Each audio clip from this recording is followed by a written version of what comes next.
Mga Lodi, don't skip ads po tayo. Maraming salamat sa patuloy ninyong pagsuporta. Paki-like and share naman dyan mga Lodi. At sa mga gustong mag-donate sa ating GCash or regular na load, mag-comment lang po tayo. Para patuloy tayong makapag-upload ng mga bagong kabanata. Marami pong salamat. Subaybayan natin ang kwento ng isang kabataang nangarap para sa kanyang mga mahal sa buhay. Mula sa pinakamahina tungo sa pinakamalakas. Alamin natin ang kwento ng kanyang buhay. Kabanata 2891 hanggang Kabanata 2900. Kabanata 2891. Boom! Nabasag ang espiritu ng lahi. Namatay din ang apoy sa lampara ng lahi. Nampal ang mga mukha ng mga Buddha. Nawala ang marka sa kanilang mga noo. Pinayanig nito ang kanilang mga katawan na para bang matindi ang pinsala. Ang kanilang mga katawan ay nanginginig sa sakit. Unti-unting bumaba ang kanilang lakas buhay. Blurg. Nagsuka ng dugo si Burning Lamp Alpha. Bumaba siya mula Butterfly Class tungo sa Larva Class. Ang lahat ng antas ng mga Buddha ay bumaba rin ng isa. Nawala ang mga biyayang dulot ng pagiging kabilang sa mga mataas na lahi. Ang lampara ng lahi, na wala ng ilaw, ay lumipad papunta sa patak ng dugo ni Hansen. Pumasok ang dugo sa lampara at naging apoy na muling nagpasindi rito. Lalong lumiwanag ang apoy. Ang lampara ay naging parang kristal na kasing linaw ng yelong jade. Hindi maramdaman ang init mula rito, sa halip, nakapagbibigay ito ng lamig. Nang muling nagliwanag ang lampara ng lahi, kumislap ito ng maliwanag. Ang tanda ng Buddha sa lampara ay nagdisintegrate at naging alikabok. Ang lampara ng lahi ay nasa harapan ni Hansen. Gumalaw siya ng daliri at ginamit ang dugo upang isulat ang salitang crystallizer sa lampara. Sabi niya, ang mga crystallizer ay isa ng mataas na lahi. Mula ngayon, kahit sino man na may kaugnayan sa dugong crystallizer, dalisay man o hindi, gaano man karami o kakunti, ikaw ay isang crystallizer. Isa ka sa amin, at ikaw ay paprotektahan. Nang umalangaw-ngaw ang tinig ni Hansen, kumislap na parang araw ang mga salitang nasa lampara. Tinanglawan nito ang buong universo. Sa liwanag na iyon, lumitaw ang marka ng lahi sa noo ni na Stay Up Late at iba pang crystallizer. Ang hugis ay tulad ng mga letra na bumubuo sa salitang crystallizer, ang mismong isinulat ni Hansen. Boom! Si Stay Up Late ay nasa king class na at naabot na ang pinakamataas na antas. Nang mabuo ang marka ng crystallizer, biglang nagbago ang kanyang katawan. Agad siyang naging deified. Sa bawat sulok ng universo, ang mga natitirang may dugong crystallizer na ipinatapon noon ay nagbabago. Lahat sila ay tumaas ng isang antas. Dahil kabilang na sila sa mataas na lahi, umangat din ang kanilang mga talento. Binago ng isang mahiwagang kapangyarihan ang kanilang mga gene. Naging mas malakas sila. Sa Space Garden, sina Tang Xinliu, Wang Yuhang, Wang Fujing, at iba pang tao ay nagkaroon din ng marka sa kanilang noo. Kahit sina Bauer, Linger, at Hang Menger ay nagkaroon ng marka. Katsa, nagbago ang katawan ni Wang Fujing. Naging transmutation class siya. Ganoon din ang nangyari sa iba. Lahat sila ay nagsimulang umunlad dahil sa marka ng lahi. Tanging sina Exi Chingking, Moment Queen, Little Silver, Little Star, mga Xenogeneic, at mga espiritu ang hindi nagkaroon ng marka ng crystallizer. Maliwanag na wala silang kaugnayan sa dugo ng crystallizer. Sa isang nakatagong espasyo sa isang pulang dwarf, lumitaw din ang marka sa noo ni na God's Retribution at iba pang miyembro ng Blood Legion. Ipinapakita nitong may bahid ng crystallizer gene sa kanilang dugo. Hindi ito ganoon karami, pero naroon. Kahit anong nilalang sa buong universo na may taglay na genes ng crystallizer, kahit kaunti lang, ay makatatanggap ng biyayang dulot ng pagiging kabilang sa lahing crystallizer. Pero isang bagay ang nakahihiya, ang rango ng Buddha ay sobrang nahuhuli. Dahil dito, hindi ganoon kalakas ang epekto ng kanilang buff. Hindi rin ganoon kabilis ang pag-unlad ng kanilang mga gene. Kung makapasok sila sa top 10, tataas ang antas ng gene modification. Lalong tataas ang talento ng buong lahi. Iba ang lampara ni Hansen kaysa kay Kung Fei. Si Kung Fei ay isang feather na itinakwil ng kanyang lahi. Naghiganti siya kaya pinili niyang maging hiwalay na lahi. Tinanggihan niya ang kapangyarihan ng lampara na magbibigay sana ng buff. Si Hansen ay pinili na palakasin ang buong linya ng kanyang dugo. Kahit konti lang ang dugong crystallizer, makakakuha pa rin ng biyaya ng lahi. Kahit na may dugo pa ng ibang mataas na lahi, basta't may bahid ng crystallizer genes, makakakuha rin sila ng buff. Maaari din silang makinabang sa iba pang bloodline buffs. Iyon ang ginagawa ng karamihan sa mga mataas na lahi. Pinili ito ni Hansen dahil hindi dalisay ang dugo ng mga tao. Kung pumili lang siya ng buff para sa purong dugo, kakaunti lamang sa mga tao ang makakagamit ng biyaya ng lampara ng crystallizer. Nagniningning ang lampara ng crystallizer. Kasabay nitong kumislap ang lampara ng Geno Hall, na parang nagdiriwang sa pagsilang ng isang bagong mataas na lahi. Kumalat ang liwanag nito sa buong universo. Paglipad ng lampara ng crystallizer sa Geno Hall, muling nagsara ang mga pintuan nito. Bumalik sa normal ang universo. Ang mga markang lumitaw sa noo ng mga crystallizer ay unti-unting naglaho. Hindi na ito hayagang nakikita. Ngunit nanatili ang mga biyayang bumago sa kanilang mga katawan. Mga crystallizer, sa wakas, isa na tayong mataas na lahi. Sigaw ni Stay Up Late, na karaniwang tahimik. Ibinuhos niya ang lahat ng kalungkutan at galit na matagal nang iniingatan. Crystallizers, isa na tayong mataas na lahi, nanginginig ang marami sa mga crystallizer. Tinitingnan nila ang kanilang mga katawan at hindi makapaniwala sa nakikita. Lahat ng lahi sa universo ay nakatingin kay Hansen na nasa kalawakan. Kumislap ang kanyang mga mata at tinitigan ang mga Buddha, kabilang si Burning Lamp. Nang maramdaman nila ang tingin ni Hansen, nanginginig si Burning Lamp. Napakapangit ng kanyang itsura. Akala niya, sa pagkakaroon ng causal karma knife, muling sisikat ang mga Buddha. Pero ito ang kinahinatnan. Totoo ngang ito ay dahil sa karma. Kung hindi ko ninakaw ang knife blank na ito, hindi sana ganito ang nangyari sa mga Buddha. Walang sigla si Burning Lamp. Inilapag niya ang causal karma knife, God Doll, at Break Soul Bone sa harap ni Hansen. Yumuko siya at nagsabi, kasalanan ko ang lahat ng ito. Hindi kasalanan ng buong Buddha. Hindi nararapat ang mga Buddha sa mga gamit na ito. Ibinibigay ko sa iyo, pati na rin ang aking buhay. Pero pakiusap, para sa Diyos, maging maaweng ka. Hayaan mong mabuhay ang mga Buddha. Kahit mapunta ako sa impyerno, magpapasalamat pa rin ako. Iwi na siwas ni Hansen ang kanyang kamay. Napunta sa kanya ang causal karma knife, God Doll, at Break Soul Bone. Tinitigan niya si Burning Lamp at sinabi, hindi kita papatayin, at hindi ko wawasakin ang Buddha.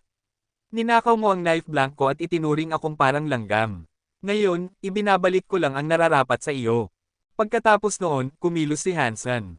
Ang mahiwagang godlight kay Burning Lamp ay kumurap at biglang bumagsak ang kanyang antas. Mula deified, bumaba siya sa king class, tapos sa duke, hanggang sa maging isang karaniwang nilalang na hindi man lang baron. Si Burning Lamp, na dating makapangyarihan sa god fights, ay ngayon mukhang matandang tuyot na kahoy.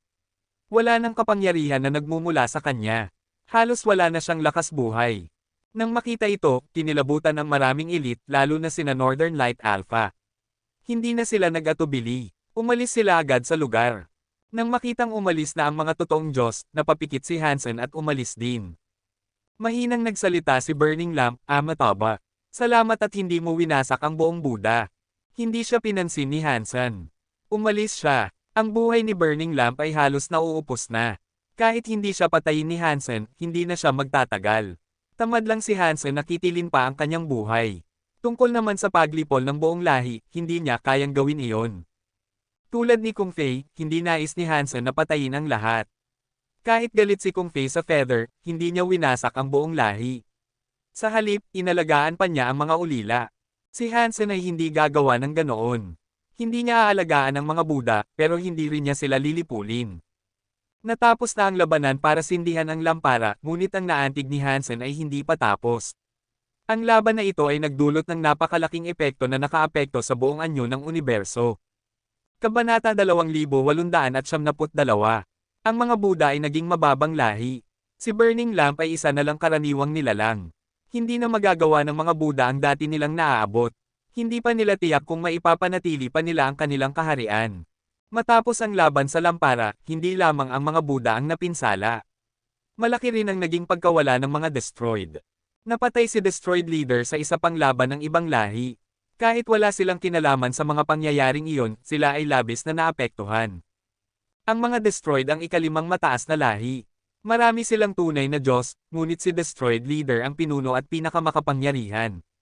Siya ang pinakaiginagalang. Para sa tatlong mataas na lahi, ang pagkamatay ng isang tunay na Diyos ay hindi masyadong nakakaapekto. Pero para sa mga destroyed, ang pagkawala ng isa ay parang kalahati ng kanilang lahi ang namatay. Ang ilang paksayo na gustong umatake sa destroyed ay agad na kumilos. Naging magulo ang kanilang buong lahi. Ang pangalan ni Godfather Hansen ay parang araw na nagniningning sa kalangitan ng universo. Dati, ang bansag na Godfather Han ay parang biro lang.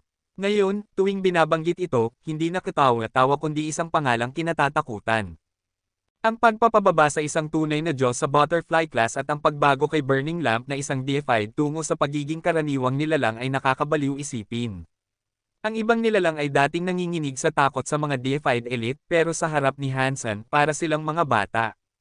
Ang kapangyarihan na hawak niya ay sapat para katakutin ng buong universo. Ang Godfather Han ay naging bagong katawagan sa universo.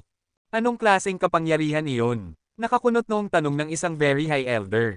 Siya ang naatasang dakpin si Hansen at ibalik sa very high. Dahil nasangkot si Destroyed Leader, hindi siya agad kumilos. Naghintay siya hanggang sa gawing butterfly class ni Hansen si Destroyed Leader at gawing karaniwan si Burning Lamp. Kahit siya ay nagulat, hindi siya naglakas loob na lumapit kay Hansen. Hindi lamang ang very high ang nakaramdam nito. Maraming elit ang nabigla sa Zuan Yellow Sutra ni Hansen. Walang naglakas loob na kumilos. Hindi rin sila sigurado kung butterfly class lang si Hansen dahil hindi sapat ang Zuan Yellow Sutra upang gawing karaniwan ng isang tunay na Diyos. Maaari nitong ibaba ang antas nila pansamantala. Kung sabay-sabay umatake sina Northern Light Alpha kay Hansen, walang kayang pigil kay Hansen. Kailangan lang nilang umurong ng malayo. Ngunit kahit ganoon, nakakatakot pa rin ang ipinakita ni Hansen. Ang pagbagsak ni Burning Lamp sa pagiging ordinaryo ay sobrang nakakatakot. Hindi nila maunawaan kung gaano talaga siya kalakas. Walang naglakas loob na pigilan si Hansen sa pagsindi ng lampara ng crystallizer. Nais sana ni Hansen na lipulin sina Northern Light Alpha at ang iba pa, pero hindi pa sapat ang lakas niya para gawin iyon. Sapat na hirap na siyang sindihan ang lampara ng lahi. Kanino ba naka-offend ang mga crystallizer dati? Bakit may mga elite na gustong pigilan ang pag-angat ng kanilang katayuan? Hindi maunawaan ni Hansen.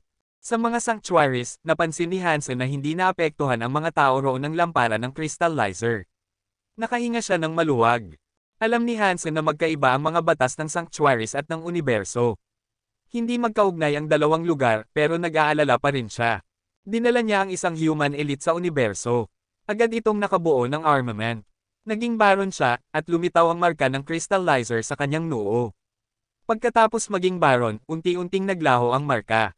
Siyempre, kapag pumasok sa malaking universo, maaapektuhan ng mga patakaran ng Geno Hall, naisip ni Hansen. Sa pagkakaroon ng Space Garden bilang base, maayos na ang kapangyarihan ni Hansen sa universo. Hindi na niya kailangang mag-alala ng sobra. Dinala niya ang maraming xenogeneic, nilalang, at tao sa Space Garden. Ginamit nila ang mga yaman doon upang mabilis na umunlad. Hindi kayang gawing makapangyarihan ang isang lahi ng iisang tao lamang. Para maging malakas ang mga tao sa universo, kailangan lahat sila ay lumakas. Pero iisa lang ang Space Garden. Kahit gaano karami ang yaman nito, hindi sapat para maging isa sa pinakamataas na lahi. Kailangan ni Hansen ng daan-daan o libu-libong xenogeneic spaces tulad ng Space Garden upang makipagsabayan at palakasin ang mga tao at ang mga sumusuporta sa kanya para makalaban sa mga mataas na lahi. Unang hakbang pa lamang ito ni Hansen, ngunit ito ang pinakamahirap na hakbang. Pagkatapos noon, hindi na siya nanatili sa Space Garden. Kahit maraming yaman doon, mga pangunahing xenogeneic plants lang ang mga ito. Hindi sapat para suportahan ang paglago ng mga butterfly elite gaya ni Hansen.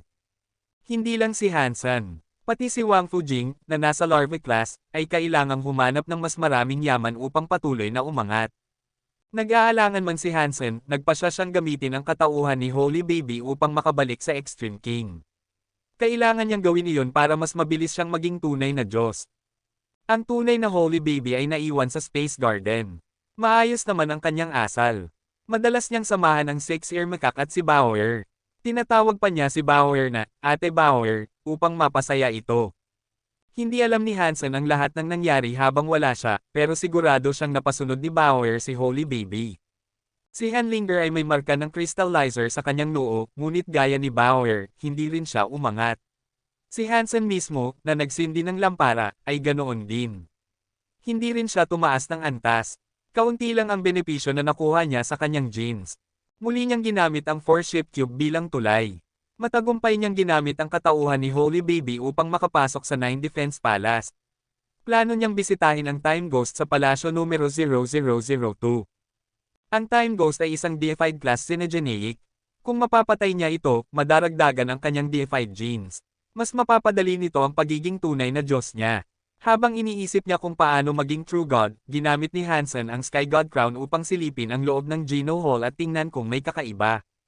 Pumunta siya sa palasyo kung saan naroon ang Time Ghost.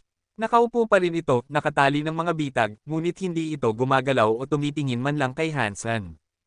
Alam ni Hansen na ang mga Xenogeneic doon ay tinanggalan ng espiritu. Bagaman maaari silang muling ipanganak, matagal na silang nakakulong doon. Ang mga bagong espiritu nila ay mahina at mababa ang katalinuhan. Hinugot ni Hansen ang kanyang Skyvine Radish Godlance at itinuhog ito kay Time Ghost. Tila naramdaman ng Time Ghost ang kapangyarihan ng sibat, kaya iminulat nito ang mga mata at tinitigan ang dumarating na sibat. Isang kapangyarihan ang lumabas mula kay Time Ghost. Hindi makita kung paano ito kumalat. Ang dulo ng sibat ni Hansen ay papatusok na sa dibdib ng Time Ghost, ngunit biglang tila napakalayo ng agwat. Matagal nang sumusugod si Hansen, ngunit hindi pa rin umaabot ang sibat. Kapangyarihan ng oras, gulat na nasabi ni Hansen. Sa kabila ng pagkakatali ng mga bitag, nagawa pa rin ng Time Ghost na gamitin ang napakalakas na kapangyarihan ng oras. Kaya pala ito itinuturing na isa sa mga pinakamalakas na time element Xenogeneic. Kabanata 2873. Muling sumaksak si Hansen ng ilang ulit. Gumamit siya ng iba't ibang Geno Arts, pero kahit alin pa ang gamitin niya, pakiramdam niya ay walang katapusan iyon. Parang imposibleng maabot niya ang Time Ghost. Hindi niya ito matamaan. Tumawa si God habang papalapit kay Hansen. Maliban na lang kung kaya mong basagin ang hangganan ng oras na iyon, anuman ang Geno Art na gamitin mo, wala kang magagawa laban dito. Ang Absolute Time Geno Art nito ay kayang gawing walang katapusan ang oras. Ang mga kilos na dapat sa isang segundo lang natatapos ay maaaring maantala ng walang hanggan. Alam ni Hansen kung ano ang problema. Kailangan niyang basagin ang Absolute Time ng Time Ghost. Para magawa iyon, dapat niyang sirain ang kapangyarihan ng oras o magpalabas ng bilis na kayang lampasan ang pagkaantala ng oras. Hindi naman tuluyang humihinto ang oras sa Absolute Time. Patuloy pa rin itong umaandar, pero napakabagal. Kung mas mabilis ang bilis kaysa sa pagkaantala, maaari niyang masaktan ang Time Ghost. Ngunit wala pa si Hansen sa ganoong antas ng bilis. Magagawa lang niya iyon kapag umabot siya sa True God Class. Sa ngayon, kailangan niyang humanap ng ibang paraan para makalusot sa Absolute Time. Kamusta si Golden Growler sa Geno Hall? Diretsong tanong ni Hansen. Dahil alam na ni God ang koneksyon niya kay Golden Growler, wala nang dahilan para itago pa ito. Kung balak ni God na galawin si Little Gold, handa na si Hansen. Hindi masama, malamig na sagot ni God. May dugo siya ng mga Growler. Hindi siya kayang sakta ng mga destroyed class spirits, pero mahirap masabi kung makakaya ba niyang labanan ang isang mas mataas na antas ng God Spirit. Tignan na lang natin. Nagulat si Hansen sa sagot na iyon. Inakala niyang gagamitin ni God si Little Gold para akitin siya papunta sa Geno Hall, pero tila hindi ganoon ang kaso. Pagkaraan ng ilang sandali, ngumiti si God kay Hansen at nagsabi. Napanood mo ba ang laban kung saan sinindihan ng mga Crystallizer ang kanilang parol? Sagot ni Hansen. Bakit? Ang fitness level ni Hansen ay hindi kasing galing ng sa iyo, pero kakaiba ang mga Geno Art niya, sabi ni God. Kaya nitong baligtarin ang dugo ng isang nilalang. Kaya nitong pilitin ang mga nilalang na bumaba ang antas. Ang kapangyarihan na iyon ay iba sa oras o espasyo. Kung may elemento itong kaakibat, iyon ay life element. Interesado ka ba sa kanya? Tanong ni Hansen. Medyo interesado nga ako, tapat na sagot ni God. Dapat hanapin mo siya, sabi ni Hansen na nakatawa. Umiling si God. Hindi ba sinabi ko na sayo na ang mga God Spirits ay maaari lamang maglakbay gamit ang katawan ng isang nilalang sa universo? At saka, nililimitahan ng katawan ng universo ang kapangyarihan ng God Spirit. Kaya ginagamit ko ang katawang ito kahit delikado. Hindi ako makapunta kahit saan. At ang lugar na gaya ng Space Garden, kung wala ang pahintulot ng amo, kahit ako ay hindi makakapasok doon. Huminto siya sandali, saka nagsabi, bukod pa riyan, wala na akong oras. Hindi ba't ang mga Diyos ay nabubuhay ng walang hanggan? Nagulat na tanong ni Hansen. May tungkulin ang Diyos, may mga gawain kaming mga Diyos. Tumawa si God. Pagkatapos ay tinitigan si Hansen. Ngayong bumalik ako, sasabihin ko lang na may nangyaring kakaiba. Hindi na ako babalik pa sa universo. Pagkalipas ng 6 na buwan, ibabalik ko sa iyo si Warner. Maliban na lang kung gusto mong pumunta agad sa Geno Hall. Bago ako maging True God class, hindi ako pupunta sa Geno Hall, sagot ni Hansen. Walang bagay na ganap sa mundong ito. Kung sakaling magbago ang isip mo, baka pumasok ka sa Geno Hall ng mas maaga. Hindi ka agad mamamatay roon. Kumaway si God at unti-unting naglaho. Mula sa langit, lumitaw ang hagdang bato. Nang apakan ito ni God, mabilis siyang naglaho kasama ng hagdang iyon. Nakahinga ng maluwag si Hansen. Nag-aalala siya na baka napansin ni God na siya at si Dollar ay iisang tao, pero naniniwala siyang hindi iyon natuklasan. Natural lamang iyon. Ang karaniwang Hansen at ang Hansen sa Xenogeneic mode ay dalawang magkaibang anyo. Maliban na lang kung alam na may koneksyon ang dalawa, tanging sa pamamagitan lang ng pagsusuri ng genes malalaman ang katotohanan. Ano kayang nangyari sa Geno Hall kaya bumalik si God? Naisip ni Hansen. Gusto sana niyang gamitin ang Sky God Crown para sumilip pero pinigilan niya ang sarili. Kung hindi pa nasa panganib si Little Gold, balak muna ni Hansen na maging True God bago siya pumunta roon. Tiningnan ni Hansen ang Time Ghost. Sa normal na pagkakataon, hindi niya ito kayang patayin. Pero ngayong nakagapos ito at mahina pa ang bagong espiritu nito, baka may paraan. Binuksan ni Hansen ang Dangshan Sutra. Itinaas niya ang kamay at inabot ang Time Ghost. Katulad ng dati, nang malapit nang maabot ng kamay ni Hansen ang Time Ghost, tila bumagal ito. Para bang hindi niya kailanman maaabot ang nilalang. Kumislap ang mga mata ni Hansen. Inikat niya ang kamay niya. Dahil ang oras ay tila titigil, pinunit niya ito. Boom! Gamit ang Super Spank, binasag ni Hansen ang mga tanikala ng oras. Nabiyak ang ilang patong ng Absolute Time. Pero napakalakas pa rin ang kapangyarihan ng Time Ghost. Kayang basagin ni Super Spank ang ilang patong pero hindi pa ito tuluyang napapawi. Kung hindi gumana ngayon, uulitin natin. Inulit ni Hansen ang pag-atake. Muli niyang sinira ang Absolute Time. Sa wakas, nakalapit siya at tinamaan ang Time Ghost. Nanginig ang katawan nito pero hindi agad nabasag ang baluti. Talagang kakaiba ang mga True God Xenogeneics. Hawak ang Skyvine Radish Godlands, sinamantala ni Hansen ang pagkakataon. Nang mabasag niya ang oras, agad niyang sinibat ang Time Ghost.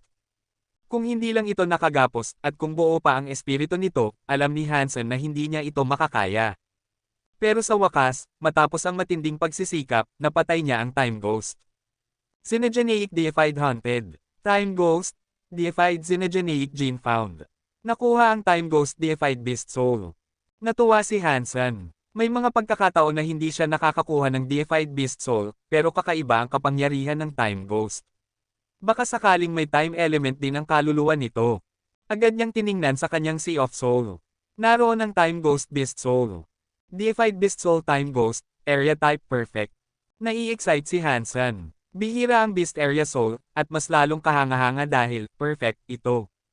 Tulad ng Cold Light Sword, nangangahulugang napakalakas ng Time Ghost Beast Soul. Kaya nitong makipagsabayan kahit laban sa isang True God Deified opponent. Kabanata 2874. Nanatili si Hansen sa 9 Defense Palace. Hindi pa siya umalis. Ang pagsipsip sa Time Ghost ay mas tumagal kaysa noong sa Butterfly Xenogeneic. Maraming gantimpala ang naibibigay ng mga True God class Xenogeneic kay Hansen. Matapos niyang lumunin ang Time Ghost, nakakuha siya ng 14 na deified genes. Kung Butterfly Xenogeneic lang ang kanyang kinain, 2 o 3 genes lang ang makukuha niya. Nakakapanghinayang na wala ng iba pang True God Xenogeneic sa loob ng 9 Defense Palace. Hindi na niya mauulit pa iyon. Paglabas niya ng 9 Defense Palace, nadatnan niya si Baoying na naghihintay sa kanya. Bakit ka nandito? Tanong ni Hansen. Gusto kang makita ng hari bago ka umalis, sagot ni Baoying. Gusto akong makita ni Viking. May sasabihin ba siya sa akin? Naisip ni Hansen habang sinusundan si Baoying papunta sa tuktok ng Extreme King Tower, kung saan naroon si Viking. Ang Extreme King Tower ay silid sanayan na tanging para sa mga hari ng Extreme King. Kahit na pinakamalapit nilang kaalyado, asawa, o anak ay bawal pumasok dito. Ngunit handang makipagkita si Viking sa lugar na iyon. Ibig sabihin, may mahalagang mangyayari. Alam ni Hansen na wala pa siyang kakayahang talunin si Viking, ngunit sigurado siyang kaya niyang makatakas kung sakali. Maingat siyang pumasok sa Extreme King Tower. Hindi siya sinamahan ni Baoying dahil wala siyang pahintulot. Ang loob ng Extreme King Tower ay simple lamang. Gawa ito sa batong kulay dilaw na parang jade, nagbibigay ng init at ginhawa. Malayo ang disenyo nito sa ibang gusali ng Extreme King. Walang mga kakaibang xenogenic, walang kayamanang nakakalat ni kahit mga materyales. Puro simpleng palamuti lamang. Umakyat si Hansen hanggang sa itaas na palapag, ngunit wala siyang nakitang kakaiba. Dumating na ang Holy Baby. Pumasok ka, malakas na tinig ni Viking. Bumukas ang saradong pintuang bato. Nakita ni Hansen si Viking na nakaupo sa dilaw na jade stone, nakasuot ng payak na kasuotan. Kung hindi dahil sa kakaibang presensya nito, hindi akalain ni Hansen na siya ang pinuno ng Extreme King. Umupo ka, tinuro ni Viking ang batong upuan sa tabi niya. Umupo si Hansen at nagtanong, "Hari ko, bakit ninyo ako ipinatawag?" Ngumiti si Viking kay Hansen. "May isang bagay akong kailangan at nais kong tulungan mo ako. Mahina lamang ako. Paano ako makakatulong?" Tanong ni Hansen. "Alam mo na marami akong anak. Kahit hindi lahat ay sobrang mahuhusay, hindi rin naman sila mahina. Pero may isang bagay na lubos kong ikinaiinis. Kung ikaw ang nasa kalagayan ko, kanino mo ipapamana ang trono?" Tanaw ang pag-aalala sa mukha ni Viking. Nagulat si Hansen. Napakalaking bagay niyan, may kinalaman sa buong Extreme King. Bilang isang tagalabas, mas mabuting manahimik ako. Hindi niya akalaing iyon ang itatanong ni Viking. "Estudyante lang kita kaya hindi ka na itinuturing na outsider," sabi ni Viking. "Huwag kang mag-alala, sabihin mo lang ang opinyon mo." Matapos mag-isip, sinabi ni Hansen, "Hindi ko masyadong kilala ang iyong mga anak, pero ang pinakamagaling raw ay si Bai Watchang, at ang pinakamatalino ay si Bai Wanjia." Habang sinasabi iyon, pumasok sa isipan ni Hansen ang isang masamang ideya. Magkapatid silang dalawa mula sa iisang ama at ina. Kung pipiliin ni Viking ang isa sa kanila, malamang na maglalaban sila para sa trono. Napansin iyon ni Viking. Tinitigan niya si Hansen at nagsabi, "Hindi kita pinapapili para magdesisyon. Nais ko lang marinig kung sino ang pipiliin mo kung wala kang ibang pagpipilian." "Kung ako, pipiliin ko si Bai Wanjia," tugon ni Hansen. Alam niyang walang silbi ang panlilinlang kay Viking, kaya nagsabi na lang siya ng totoo. "Bakit?" tanong ni Viking na may interes. Si Bai Wanjia ay nakatanggap na ng titulo bilang Crown Prince. Kung pipili ka pa ng iba, siguradong magkakaroon ng kaguluhan. At saka, matagumpay na siya, paliwanag ni Hansen. "Akala ko ba sabi mo mas may talento si Bai Watchang? Bakit hindi siya?" tugon ni Viking. "Hindi sapat ang talento lang sa pakikipaglaban. Malakas nga siya, pero hindi ibig sabihin kaya niyang pamahalaan ang buong bansa. Kung ikukumpara, mas mahusay si Bai Wanjia bilang pinuno." Totoo ang nararamdaman ni Hansen. Hindi rin siya mahusay na tagapamahala. Kung wala sina Zero, Little Angel, Wang Fujing, Qin Zuan, at iba pa na tumutulong sa kanya, matagal na sanang magulo ang Planet Eclipse at Space Garden. Tumanggaw si Viking at tumigil sa usapan. Pagkatapos ay nagsabi, "Sa ngayon, sina Wanjia, Watchang, at ilang anak ko ay deified. Plano kong buksan para sa kanila ang Starter Kingsland upang magsanay doon. Ngunit mapanganib ang lugar na iyon. Kahit deified na sila, walang kasiguraduhan na makakabalik sila. Kailangan ko ng tagapangalaga. Kapag nalagay sa panganib ang kanilang buhay, kailangan mong tiyakin na mabubuhay sila. Marami namang elite sa Extreme King. Hindi ba't may mga True God elites din kayo? Bakit hindi sila ang ipadala ninyo?" tanong ni Hansen. Alam niyang gusto siyang gawing yaya, at ayaw niya nito. "Kung gagamit ako ng mga bantay, aasa lang sila at hindi matututo. Kaya dapat ikaw," sagot ni Viking na nakangiti. "Hindi ko magagawa iyon. Hirap na nga akong protektahan ang sarili ko, paano pa sila?" Umiling si Hansen. Mas gugustuhin pa niyang manghuli ng mga xenogenic para madagdagan ang kanyang deified genes. "Kaya mong gawin, dahil ikaw si Dollar," nakangiting sabi ni Viking. Napangiti ng pilit si Hansen. Alam na pala niya na ako si Dollar. Hindi niya ito inamin pero hindi rin itinanggi. "Bakit mo ibinibigay sa isang tulad kong tagalabas ang ganitong kaalagang tungkulin? Paano kung pumalpak ako at mamatay ang lahat ng mga anak mo?" tanong niya. "Hinding-hindi mangyayari iyon," sagot ni Viking nang may kumpiyansa. "Alam kong hindi mo gagawin iyon." Hindi malaman ni Hansen kung ano ang sasabihin. Hindi niya maintindihan kung bakit napakakumpiyansa ni Viking at napakabuti sa kanya. Tumawa si Viking at nagsabi, "Kahit mamatay silang lahat, kaya ko pang gumawa ng mga panibagong anak. Hindi pa naman ako matanda." Natulala si Hansen. Wala na siyang nagawa kundi tanggapin ang tungkulin. Marami na rin siyang utang na pabor kay Viking kaya mahirap tumanggi. Bukod sa pagbabantay sa mga anak, pinayagan din si Hansen na magsanay sa Starter Kingsland. Makakatulong daw ito para sa kanyang pag-unlad. Nalitaw si Hansen sa sinabi, pero tumango na lamang siya. Kabanata 2875. Nakuha ni Hansen ang listahan ng mga taong papasok sa Starter Kingsland. Nakita niya roon ang pangalan ni Baiwei. Tiningnan ni Hansen ang listahan. Bukod kay Baiwei, nandoon din ang ilan sa mga prinsipe at prinsesa na kilala niya. Kasama rito sina Bai Wanjie, Bai Watchang, Bai Lingxiang, Bai Qingxie, Bai Kanglang, at Bai Jiangxing. May humigit kumulang 20 prinsipe at prinsesa sa listahan. Naalala ni Hansen, napakarami na palang prinsipe at prinsesa ang naging deified. Magkano na kaya ang ginastos nila sa lahat ng ito? Baka naubos na ang lahat ng yaman ng Extreme King. Matapos basahin ang lahat, isinapuso niya ang lahat ng mga pangalan ng prinsipe at prinsesa na makakasama niya. Kahit parang simple lang ang pagkakabanggit ni Viking, alam ni Hansen na kapag may namatay, siguradong magagalit ito ng todo. Kapag nangyari iyon, tiyak na hindi na magiging kasing saya ang pamamalagi niya sa Extreme King. Ayaw pa ni Hansen na umalis sa Extreme King, kaya plano niyang tapusin ang misyong ito. Bukod pa roon, interesado rin siya kung ano ba talaga ang Starter Kingsland.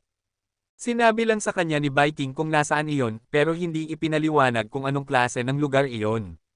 Wala ring description kung ano ang hitsura nito. Pagbalik ni Hansen sa hardin, nadatnan niyang naghihintay si Bao Ying.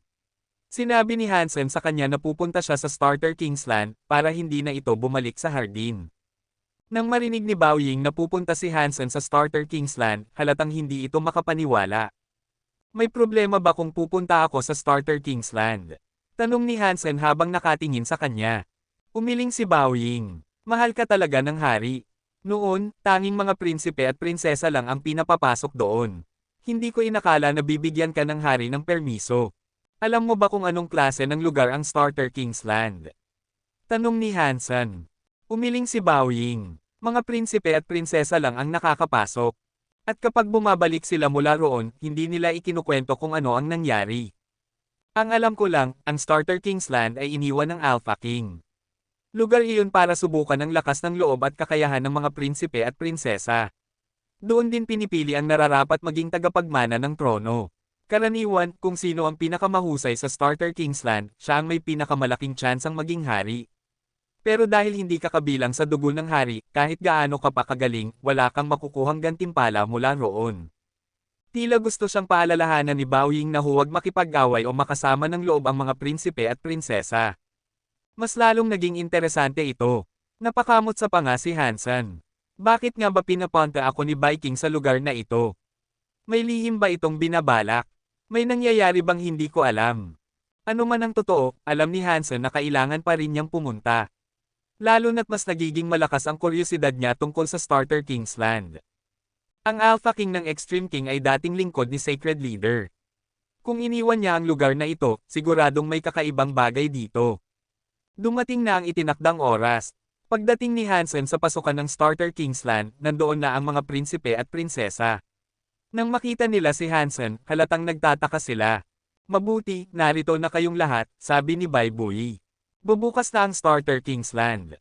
Huwag ninyong kalimutan na napakadelikado nito. Sa bawat grupo na pumapasok, may mga prinsipe at prinsesang namamatay. Bihira lang magbukas ang Starter Kingsland at mabilis din itong magsasara. Kapag nagsara na, isang buwan ang hihintayin bago muling makapasok. Kahit isang True God Elite ay hindi makakapasok kapag sarado ito. Kaya kailangan ninyong mag-ingat at magtulungan. Kapag hindi kayo nagtulungan, walang makakapagligtas sa inyo. Malamig na tumingin si Prince Swordstar kay Hansen at sinabi, pangalawang tito, hindi naman galing sa dugo ng ama si Holy Baby.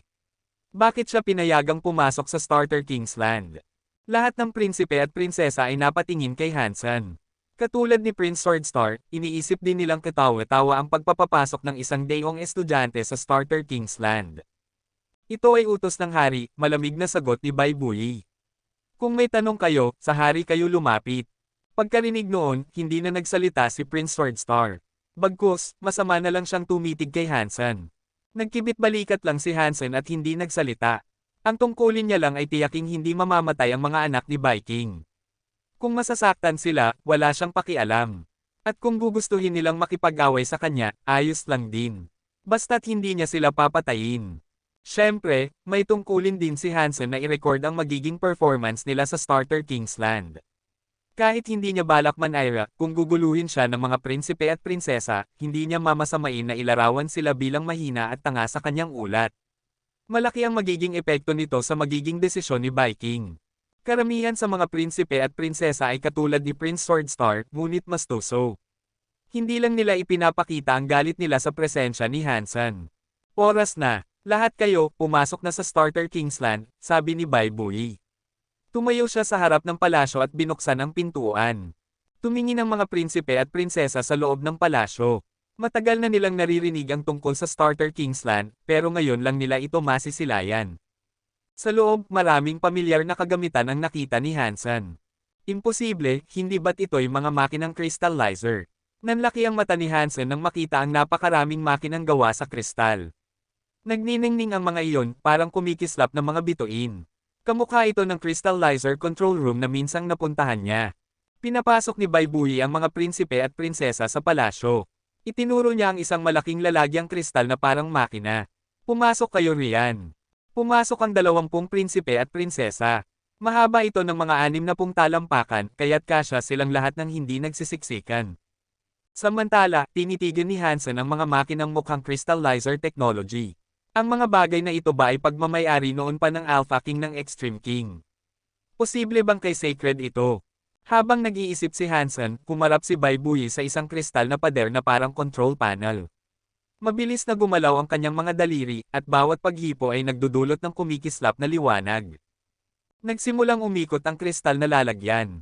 Ang ilalim at itaas ay umiikot sa magkaibang direksyon. Para itong programang kamukha ng mga teleportation machine sa Alliance. Ngunit iba ang teknolohiya ng Alliance. Hindi yun purong crystallizer tech, maraming limitasyon, at hindi rin ito kayang maglipat ng ganoon karaming tao ng sabay-sabay. Ano ba talaga ang makinang ito? Lalong lumaki ang kuryosidad ni Hansen. Boom! Naramdaman ni Hansen ang malakas na enerhiya na dumaan sa kanyang mga mata. Katulad ng pakiramdam niya noong ginamit niya ang teleporter sa Alliance. Pagkatapos umikot ang kanyang paningin, nagulat siya. Hindi na siya nasa loob ng kristal na lalagyan. Kabanata 2876. Pagpasok nila, nagulat ang mga prinsipe at prinsesa sa kanilang nakita. Nasa loob sila ng bibig ng isang dambuhalang Xenogeneic. Matapos makumpirma, natuklasan nilang iyon pala ay bibig ng isang patay na kalansay ng Xenogeneic.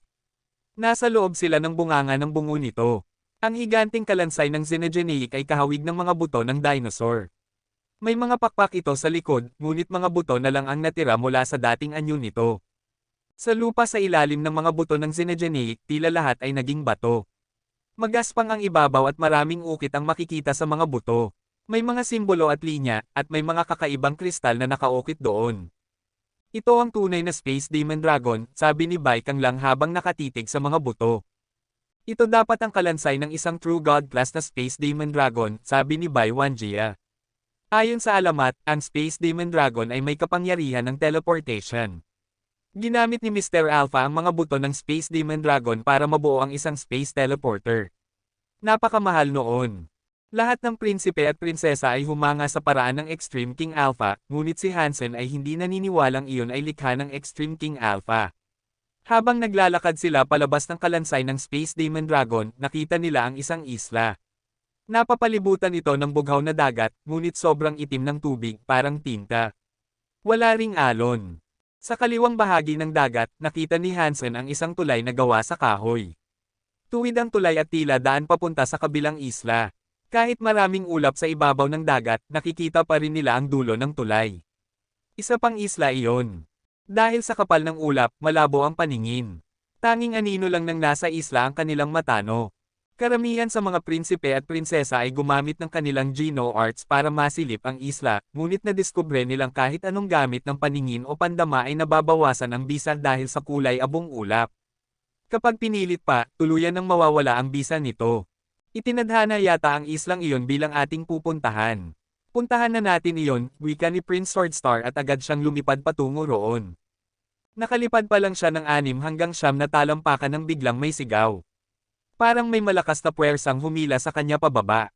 Hindi siya nakapaghanda, kaya bumagsak siya sa lupa ng masakit. Lugar na bawal lumipad, sabi ni Bai Wanjia na nakakunot noo.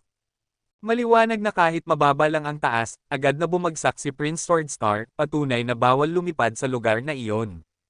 Kaya pala may tulay na kahoy, wika ni Bailing siyang habang nakatingin sa tulay.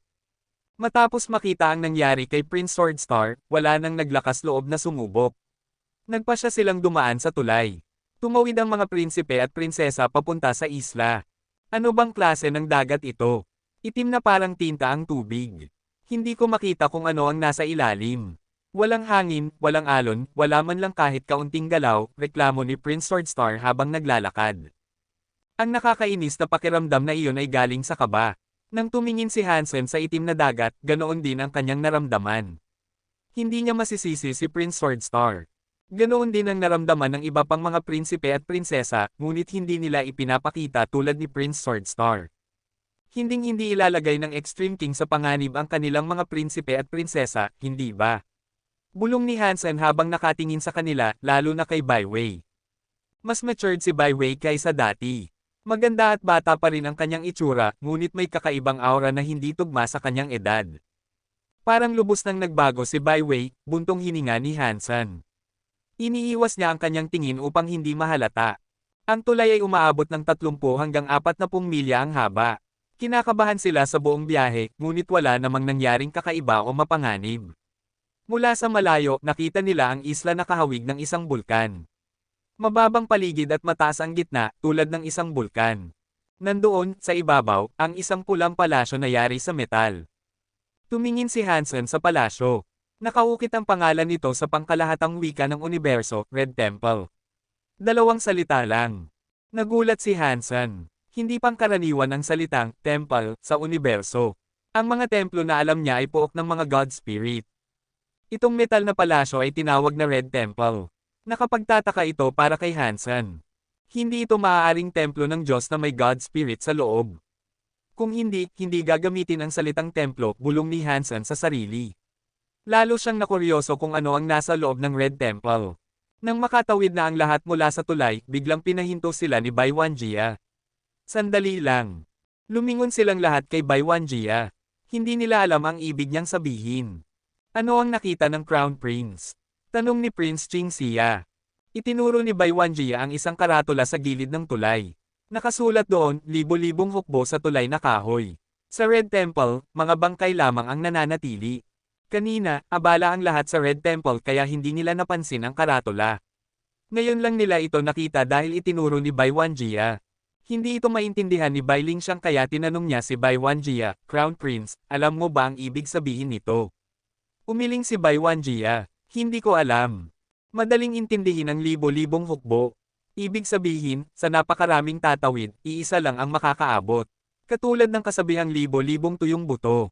Pero kung sinasabi nitong isa lang ang makakaabot, parang walang saysay. At kung ang Red Temple ay para lang sa mga bangkay, hindi rin malinaw. Ang ibig bang sabihin, tayo ang magiging bangkay? O baka mga nilalang sa loob? Walang nakakaalam, sabi ni Prince Qingxia.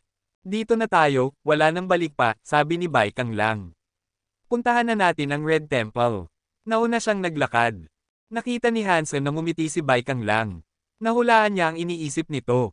Ang libo-libong hukbo ay maaaring pahiwatig na ang unang makakatawid ay makakakuha ng gantimpala. Hindi dahil matapang siya, kundi dahil maingat sa bawat hakbang. Nang makita ng iba na nakatawid si Bai Kang Lang ng ligtas, agad silang sumunod. Umakyat sila sa hagdang bato ng Red Temple. Napansin nilang yari sa metal ang buong gusali. Mula sa malayo, parang apoy itong nagninangas. Pang! Habang tinitingnan nila ang Red Temple, biglang bumukas ng kusa ang malalaking pinto nito. Kabanata 2897. Agad na umatras ang mga prinsipe at prinsesa. Pinakawalan nila ang kani-kanilang mga kapangyarihan. Walang naglakas loob na isugol ang kanilang buhay. Si Hansen ay naghanda rin ng kapangyarihan. Tinitigan niya ang Red Temple na unti-unting bumubukas, ngunit hindi templo ang kanyang nakita. Medyo nakahinga siya ng maluwag. Nakita ni Hansen ang isang metal na kahon na kahawig ng kabaong. Nandoon lang ito, tahimik sa loob ng Red Temple. Mukhang yari iyon sa pulang metal. Ang isang dulo ay mas malaki kaysa sa kabila. 3 talampakan ang taas at 6 na talampakan ang haba. Parang isang napakalaking kabaong. Maliban dito, walang laman ang Red Temple. Wala silang makita pang iba. Bago sila pumunta roon, walang nagsabi sa mga prinsipe at prinsesa kung ano ang laman ng Starter King's Land. Nalilito silang lahat at walang naglakas loob na kumilos ng padalos-dalos. Katsa! Umalangaw-ngaw ang tunog ng bakal mula sa Red Temple. Bahagyang gumalaw ang kabaong na metal. Parang may mekanismong humandar. Bumukas ang takip nito sa magkabilang gilid, gaya ng elevator. Bago pa makita ni na Hansen at ng mga prinsipe at prinsesa ang laman ng kabaong, isang anino ang lumabas mula rito. Nakita ni Hansen na ang nilalang ay hugis tao, ngunit hindi ito laman at dugo. Binubuo ito ng malakristal na transparentong katawan. Walang kulay ang mismong kristal, ngunit may nakapaloob na mga ugat at laman loob na kulay pula, kumikislap ng pulang liwanag. Dahil dito, nagliliwanag ng pula ang buong katawan. Ano kaya ang nilalang na ito? Tanong ni Bai Lingxiang na nakakunot noo. Bago pa makasagot ang iba, dumilat ang mga mata ng kakaibang nilalang. Tumalon ito palabas ng kabaong. Ang kamao nito ay naglalabas ng pulang liwanag na parang laser, diretso kay Bai Kanglang na nasa unahan. Malamig na umungol si Bai Kanglang, hinugot ang kanyang espada at sinalubong ang nilalang. Ang kanyang mga hiwa ay tulad ng alon sa dagat, hindi mabilang sa bilis. Pinagsama-sama ang lahat ng hiwa at naging isang slash na may kapangyarihan ng transmutation class. Pang! Sumalpok ang liwanag ng espada sa pulang liwanag. Nabasag ang pulang enerhiya. Nabigla si Bai Kanglang. Napilitang umatras ang kanyang katawan, halos sumadsad, ngunit nakaiwas pa rin sa kamao. Pinagsama-sama ng mga prinsipe at prinsesa ang kanilang mga kapangyarihan. Naglabas ng malamig na liwanag si Bai Lingxiang upang i-freeze ang nilalang, ngunit pinaikot ng pulang liwanag ang katawan nito, tinunaw ang lamig at walang epekto. Iba-iba ang ginawa ng mga prinsipe at prinsesa, at sabay-sabay silang nakipaglaban dito. Ngunit kahit sama-sama, hindi mamatay ang nilalang. Nagliliwanag ang katawan nito ng pulang enerhiya na tila kayang sumire ng anumang kapangyarihan. Isang suntok lang nito ay kayang pigilan ang ilan sa kanila. Kahit si Bai Wanjia ay hirap salagin ito. Bakit parang kapareho ng Extreme King's Shocking Sky Punch ang teknik ng nilalang na ito? Tanong ni Bai Wei. Nakilala ng lahat na ang teknik nito ay kahawig ng Shocking Sky Punch ng Extreme King, ngunit masama ang dating kaysa sa orihinal. Parang ito ang pagsubok na ibinigay sa atin ni Mr. Alpha. Maliit ang lugar. Hindi magbubukas pa. Umatras muna tayo, sabi ni Bai Wanjia at mabilis na lumabas ng palasyo. Sumunod ang lahat. Hinabol sila ng nilalang palabas. Ang katawan nito ay parang ordinaryong Extreme King, hugis tao, ngunit gawa sa kristal. Kalbo rin ito, kahawig ng isang kristal na estatwa. Hindi pa nakikibaka si Hansen. Pinagmamasdan niya ang nilalang. Bagamat napakalakas nito bilang isang primitive, kaya naman sana nila Bai Wanjia at ng iba. Mga kapatid, umatras muna kayo. Ako na ang haharap sa halimaw na ito, wika ni Prince Qingxia. Pumorma siya at sumugod. Si Prince Qingxia, na tinatawag na pinakamakisig na prinsipe, ay minsan nang nakalaban ni Hansen gamit ang hatred times 10. Noon, hindi pa buo ang teknik na iyon. Pero ngayong isang primitive deified na siya, madalas na niyang ginagamit at pinapalakas ito. Mula sa ulo ni Prince Qingxia ay lumabas ang mga berdeng kadena ng substance. Ang hatred times 10 ay buong yabang na hinarap ang pulang nilalang. Pang! Nagbanggaan ang berdeng ilaw at pulang ilaw. Parehong nabasag ang dalawa. Sumigaw si Prince Qingxia at sumugod muli. Sa pamamagitan ng hatred times 10, nakipagsabayan siya sa nilalang. Napaka-overbearing ng hatred times 10, sabi ni Bai Wanjia habang nakamasid. Kung top-level primitive deified lang ang halimaw, bihira ang katulad ni Brother Qingxia na kakapasok pa lang bilang primitive ngunit kaya nang makipagsabayan. Si Brother Qingxia ay may malambot na katawan, ngunit nakabisado ang ganoong kalupit na Geno art, dagdag ni Bai Lingxiang. Bihira iyon. Sa una, natakot sila sa nilalang dahil sa sikip ng lugar. Ngunit nang mapagtanto nilang isang primitive lang ito na gumagamit ng teknik na kahawig ng Shocking Sky Punch, nagbago ang kanilang takot at napalitan ng paghanga. Samantala, si Hansen ay patuloy na nakamasid. May kakaibang pakiramdam ang nilalang. Hindi ito mukhang xenogeneic, kundi parang pamilyar. Alam ni Hansen na hindi pa niya kailanman nakita ang ganitong nilalang. Kakaiba, saan nanggagaling ang pamilyar na pakiramdam na ito? Napakamot siya sa baba at patuloy na pinagmasdan ang nilalang. Pang! Malakas ang nilalang ngunit napakabobo nitong gumalaw. Iisa lang ang kaya nitong gawin, ang Shocking Sky Punch. Samantalang si Prince Qingxia ay patuloy na nagbabago ng atake gamit ang hatred times 10. Hinati ng mga kadena ng substance ang transparent na katawan ng nilalang. Nabasag ang katawan nito at unti-unting naglaho parang singaw na nagbure ng lahat ng bakas. Sandali, ang pakiramdam na iyon, hindi kaya, nanlaki ang mga mata ni Hansen. Parang binayo ng kidlat ang kanyang utak. Mabilis ang tibok ng kanyang puso. Tumakbo si Hansen papunta sa pintuan ng Red Temple upang masilip ang loob at makumpirma ang kanyang hinala. Ngunit bago siya makarating, isang malamig at walang emosyon na tinig ang umalangaw-ngaw mula sa loob ng Red Temple. Parang tunog kuryente. Napatay ang baguhan na undead. Pagkarinig nito, nakaramdam si Hansen ng malakas na pagyanig. Mula sa dagat sa likuran ng Red Temple, isang bagong tulay ang lumitaw, patungo sa malayong abot tanaw. Kabanata 2878. Hindi na nagulat sina Bai Wanjia at ang iba pa. Mas lalo pa silang magiging balisa kung ang paglalakbay nila sa lupain ng Starter King ay walang tunay na mga pagsubok. Kaya hindi na ito gaanong nakapagtataka. Kung nalampasan na natin ang unang yugto, dumiretso na tayo sa pangalawa. Itinaas ni Bai Wanjia ang kanyang mga paa at naglakad patungo sa tulay na lumitaw mula sa dagat. Sumunod ang lahat ng prinsipe at prinsesa, ngunit hindi si Hansen. Pumasok siya sa pulang templo at dumiretso sa loob sa pamamagitan ng mga pintuan. Katsa! Muling bumukas ang nakasarang metal na kahon. Agad na nakita ni Hansen ang isang malakristal na halimaw na nagpakita mula roon. Ito nga, mukha itong parang espiritu, pero hindi rin eksakto ganoon. Tinitigan ni Hansen ang malakristal na nilalang at napaisip ng malalim. Paglitaw ng halimaw, agad itong sumuntok kay Hansen. Tinitigan lang ito ni Hansen ng may komplikadong ekspresyon. Hindi siya agad lumaban. Gusto niyang tanggapin ang suntok at maramdaman ang kapangyarihan nito. Sa lakas ni Hansen, kahit buong puwersa pa ang suntok, hindi siya masasaktan, parang tiniliti lang. Ngunit bago tumama ang kamao ng halimaw, isang kristal na kamay ang sumalubong dito. Tinamaan ng nilalang at napa-atres ito. Paglingon ni Hansen, nakita niyang si Bai Wei ang sumalo sa tama na dapat sana ay para sa kanya. Medyo napatres si Bai Wei, pero agad ding bumawi. Delikado rito, sabi ni Bai Wei. Dapat umatras ka. Pagkasabi noon, sumugod siyang muli at nakipagsuntukan sa nilalang. Extreme King Shocking Sky Punch laban sa Extreme King Shocking Sky Punch, isang matinding labanan. Malakas ang suntok ni Bai Wei, ngunit tuso at kakaiba ang kalaban. Mahirap tukuyin kung sino ang mananaig. Habang lumalaban, unti-unting ginaya ni Bai Wei ang paraan ng paggamit ng nilalang ng Extreme King Shocking Sky Punch. Ginamit niya ang laban para sanayin ang sarili. Hindi nagtagal, halos kasing galing na niya ang nilalang sa paggamit ng nasabing teknik. Pang! Tinamaan ang halimaw. Nabasag ang katawan nito at naglaho na parang tubig. Napatay ang baguhang undead. Muli, tumunog ang malamig na tinig sa loob ng pulang templo. Muling nagsara ang metal na kahon. Ngumiti si Bai Lingxiang at lumapit.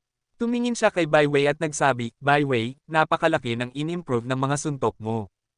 Salamat, Sister Ten. Isa lang naman itong batayang kasanayan ng Extreme King, malamig na sagot ni Bai Wei. Habang nag-uusap sila, muling bumukas ang kahon.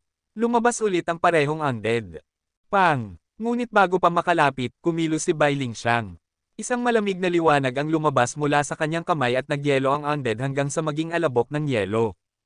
Ngayon na alam na nila ang galaw ng undead, madali na itong patumbahin ng mga prinsipe at prinsesa na may katawan ng hari. Umalis na tayo rito sa pulang templo, sabi ni Bai Lingxiang. Kung hindi, paulit-ulit lang nalilito ang undead. Agad siyang lumabas ng templo. Lumabas din sina Hansen at Bai Wei. Paglingon ni Hansen sa pulang templo, sarado na ang kahon at wala nang lumalabas. Sobrang kamukha talaga ito ng espiritu. Lalo na ang aurang dala nito, napakakaiba. Napakunot ang noo ni Hansen.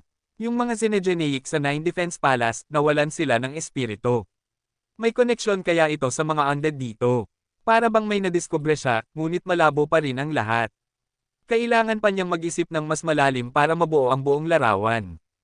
Lumapit si Bai Lingxiang kay Hansen. Yumuko siya at ngumiti. Mr. Holy Baby, may dahilan ba kung bakit ipinadala ka rito ni Father?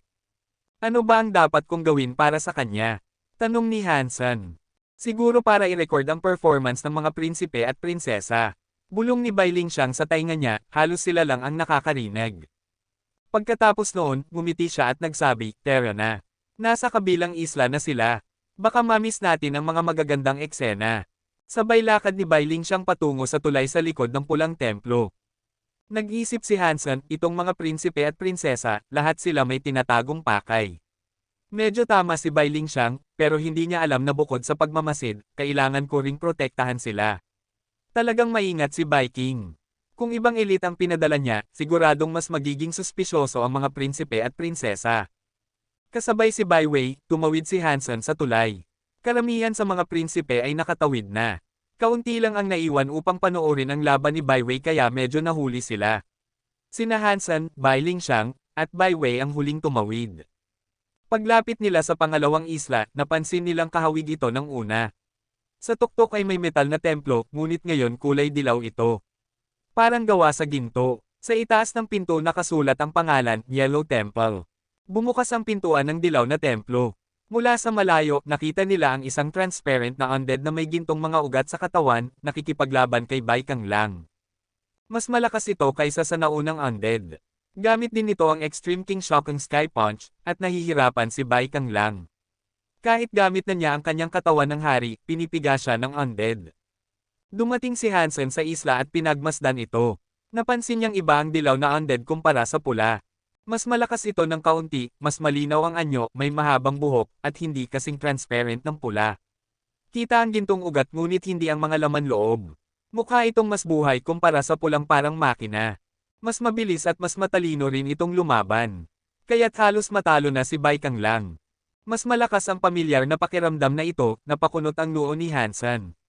Hindi niya alam kung imahinasyon lang, pero tila may koneksyon talaga ang mga undead sa mga espiritu.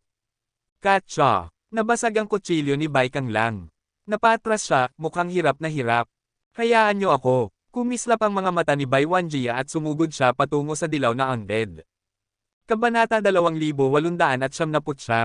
Nang gumalaw si Bai Wanjia, lahat ng mga Geno art na karaniwan lamang ay biglang pinagsama upang maging isang malinaw na kalamangan. Karaniwan lang ang paraan niya ng paggamit ng Geno art, kaya hindi ito mukhang espesyal.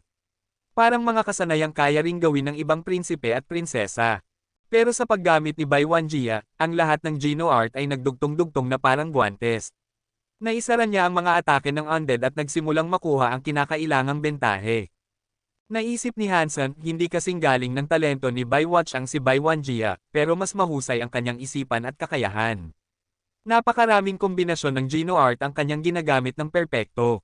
Kailangan ng matinding ensayo para maabot ang ganitong antas.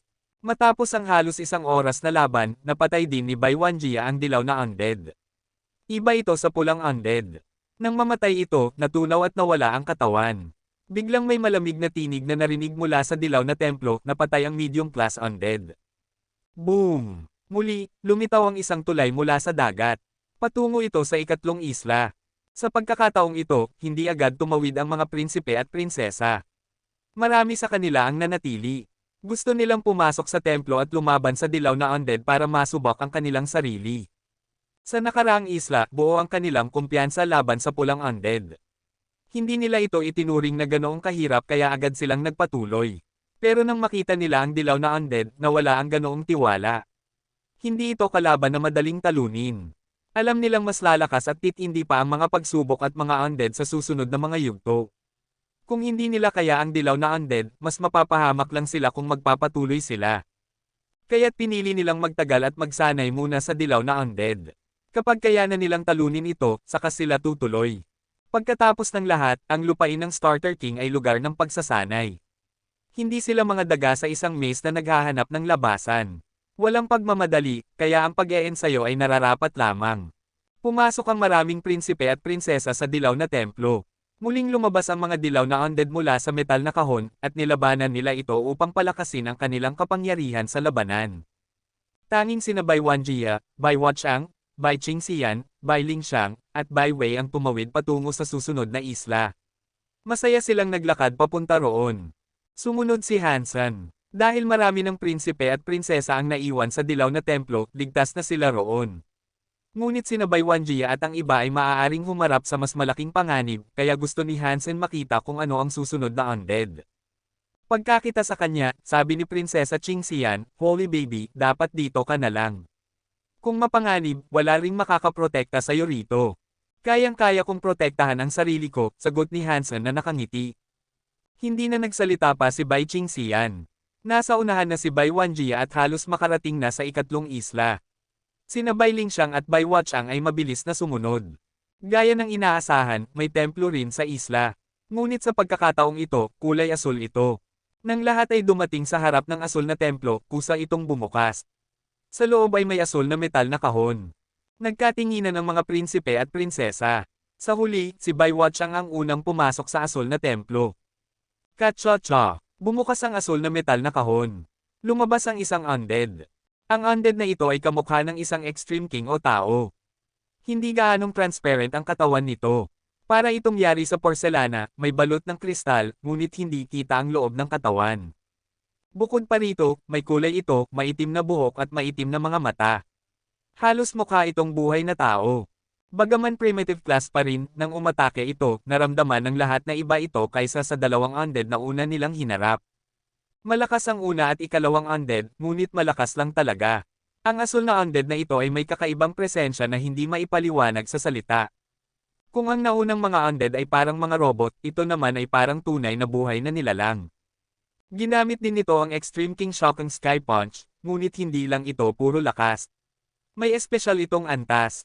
Nakipaglaban si Bai Wuchang gamit ang kanyang mga kasanayan sa espada. Nakablock siya ng 3 suntok, ngunit agad din siyang nasupil. Ginamit niya ang Ghost Body upang iwasan ang mga atake, ngunit ang suntok ng undead ay kayang durugan ang espasyo at sirain iyon. Hindi makalipat si Bai Wuchang sa pagitan ng tunay na mundo at ng underworld. Wuchang, tutulungan kita, sigaw ni Bai Wanjia habang sumali sa laban. Ako rin. Ang katawan ni Bai Lingxiang ay kumikislap sa yelo. Para siyang diyosa ng yelo nang sumali sa laban. Hindi niyo ako maiiwan. Sigaw ni Prinsipe Qingxia habang ginamit ang Hatred x10 at nakisali rin. Tahimik lang si Bai Wei, ngunit inilabas din niya ang sarili niyang Extreme King Shocking Sky Punch. 5 silang sabay-sabay na umatake sa undead. Ngunit kahit pinagtutulungan na, hindi pa rin ito natatalo. Kaya nitong salagin ang lahat ng atake at lumaban ng pantay. Hindi pa rin malinaw kung sino ang mananaig. Pinagmamasdan ni Hansen mula sa gilid. Sa isip niya, kamukha talaga ito ng isang espiritu. Kung ang lupain ng Starter King ay dinala ng Extreme King Alpha mula sa Sacred, baka itong mga undead ay mga eksperimento ni Sacred Leader. Lagi ngang sinasabi ni Fox Queen na si Sacred Leader ay nagsaliksik ng mga immortal na espiritu sa mga sanctuaries. Ang mga banal na espiritu ay maaaring ito mismo. Pero kung gayon, paano niya nilikha ang mga ito? Napakunot ang noo ni Hansen. Sandali, tinanggal ng Extreme King ang espiritu, pero ang mga espiritu mismo ang immortal. Ibig sabihin ba nito na ang mga undead ay ginawa mula sa espiritu ng mga xenogeneic? Bagamat hula lang ito ni Hansen, naniniwala siyang posible iyon. Kung tama ito, ibig sabihin ng mga espiritu ay purong spirit body, ang mga god spirit ay ganoon din, sandali lang, pareho ang paraan ng pamumuhay ng spirits at god spirits, immortal sila, nakakapag-rebirth sila. Nanindig ang balahibo ni Hansen sa naisip. May isang bagay na hindi maipaliwanag, ang mga espiritu ay para lamang sa sanctuaries. Hindi nila kailangan ng katawan ng ibang nilalang pero kaya nilang lumaban. Samantalang ang God ay nangangailangan ng katawan ng ibang nilalang para makalaban sa universo. Katulad ito ng undead spirits, ngunit hindi kasing perpekto ng tunay na espiritu. Parang maraming kahinaan. Biglang kumabog ng malakas ang dibdib ni Hansen. May pumasok sa kanyang isipan, narinig ko na kay Fox Queen na nagsaliksik si Sacred Leader ng mga immortal na banal na espiritu sa sanctuaries. Akala ko noon na naroon na ang mga espiritu bago pa siya dumating, kaya pinag-aralan niya ito. Pero, paano kung kabaligtaran ang lahat? Kabanata 2,900. Kung imbensyon nga ng Sacred Leader ang mga espiritu, mas madaling intindihin ang teoryang ito. Gusto niyang patayin ang Diyos, pero natuklasan niyang ang Diyos ay isang espiritu, walang kamatayan at kaya muling ipanganak. Ibig sabihin, wala talagang paraan para tuluyang patayin sila. Marami siyang ginawang pananaliksik at nakahanap ng paraan para kunin ang espiritu mula sa isang xenogeneic. Ginamit niya ang mga espiritong iyon para lumikha ng mga nilalang nakahawig ng God spirits. Sila ang tinatawag na espiritu, tungkol naman sa mga undead, baka sila ang mga pagkabigo sa eksperimento ng Sacred Leader. Maaaring produkto sila ng tangkang kopyahin ng Extreme King. Naisip ni Hansen na posible iyon. Pero para kay Hansen, masyado pa ring maraming hindi maipaliwanag. Kung ang mga espiritu ay bunga ng God spirits na ginaya ni Sacred Leader, bakit mayroon silang tunay na katawan na hindi maaaring lipulin? May mga bahagi ng palaisipan na hindi niya maisingit sa kabuuan. Nahihirapan na siyang mag-isip ng maayos. Sayang at patay na si Extreme King Alpha. Kung hindi, mahuhuli ko siya at matatanong tungkol sa mga undead. Baka doon ko lang malaman ang totoo. Napabuntong hininga si Hansen. Pinanood ni Hansen ang mga nakikipaglaban sa undead, may halong pagkalito sa mukha. Kahit hindi naman ganoon katanyag si Baiwei, bawat atake niya ay may kabuluhan. Napansin ni Hansen na pinipigil pa ni Baiwei ang buong lakas niya. Hindi pa niya ipinapakita ang lahat. Mukhang malaki ang naitulong ng pagiging silkworm sa very high kay Baiwei. Natatakot akong sa lahat ng royals dito, baka hindi na kayang talunin ni Bai Wuchang si Baiwei. Napatango si Hansen. Dahil sa lakas ng very high, mabilis ngang lumago si Baiwei. Kung magpapatuloy pa iyon, tiyak na magiging isang tunay na Diyos si Baiwei. Nakakapanghinayang lang na hindi ibinibigay ng Extreme King ang trono sa sinumang naging silkworm. Kung hindi, baka nagkaroon na sila ng unang reyna. Napakalakas ng undead. Kahit nagsama-sama sina Bai Wanjia at ang iba pa, hindi nila agad matalo ito. Sa huli, sa 5 sabay-sabay na lumaban, napatay nila ang undead. Napatay ang high-level undead, dumagundong ang malamig na boses sa loob ng templo. Pero matapos ang laban na iyon, walang tulay na lumitaw mula sa dagat.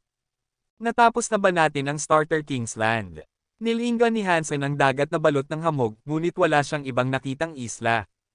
Nanatili sina Bai Wanjia at ang 5 sa loob ng asol na templo. Patuloy silang nagsanay ng kanilang mga Geno arts at kasanayan sa pakikipaglaban. Sa simula, 3 tao ang kailangan para talunin ang isang undead. Pero habang lumilipis ang mga araw, natuto sila at lalong gumaling.